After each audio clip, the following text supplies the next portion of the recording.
Ceacht a fuair an gadaí óg.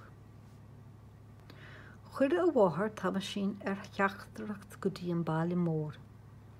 Cha sé tamil má a féchant isteach I bhhainneog go a siopaí, agus a túirt faoi neara na rudí deasa.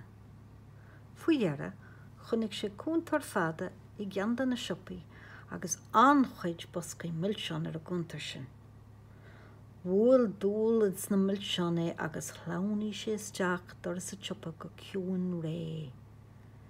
Bhí fear a siopa agus a chúil iompathe leis a gúntar. Cheap táime sin, nár bhiste dó cúpla millseán na hógant agus nach feicfí é. Ach mo chraich.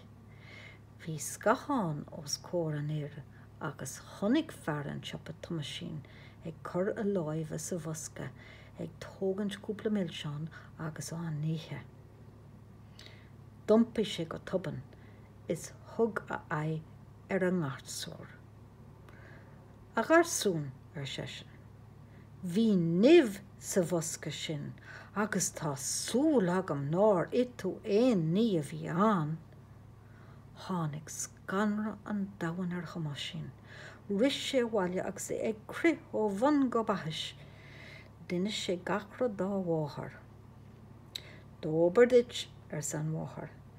Is maith a scaris leis.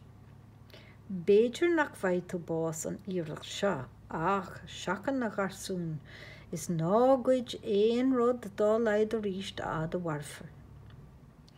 Dúirt an mac nach níonach agus cholíonn sé an gealúin sin go lá a bháis, ba bhaith an ceacht a fuair táime sin.